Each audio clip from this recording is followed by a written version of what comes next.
दोस्तों, हमारे पद्म पुराण में कुल 84 लाख योनियों का वर्णन मिलता है। इनमें जलचर प्राणी, कीड़े मकोड़े, पेड़ पौधे, पशु पक्षी और मानव वानर आदि शामिल हैं। मनुष्य की योनि को इनमें सर्वश्रेष्ठ बताया गया है। हिंदू धर्म ग्रंथों, वेदों और पुराणों में कुल 84 लाख योनियों के बारे में बताया गया है। 84 लाख योनियां अर्थात सृष्टि में पाए जाने वाले विभिन्न प्रकार के जीव जंतु, इन्हें दो भागों में बांटा गया है, जिनमें पहला है योनिज और दूसरा है अयोनिज। इसके अतिरिक्त स्थूल रूप से प्राणियों को 3 भागों में बांटा गया है, जिनमें जलचर, थलचर और नभचर प्राणी होते हैं। पद्म पुराण में इनके बारे में विस्तार पूर्वक बताया गया है।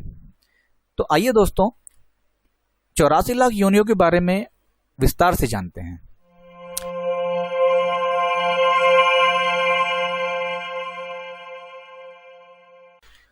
दोस्तों, पुराणों में कुल 84 लाख योनियों में मनुष्य की योनि को सर्वश्रेष्ठ बताया गया है।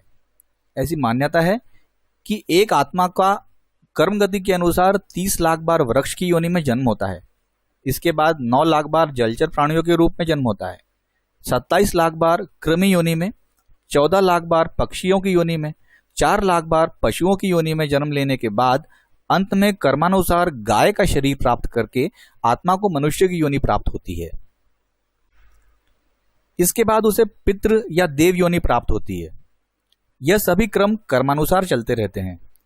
जब आत्मा मनुष्य योनि में आकर नीच कर्म करने लगता है तो उसे फिर से नीची की योनियों में जन्म मिलने लगता है, जिसे वेद और पुराणों में दुर्गति कहा गया है।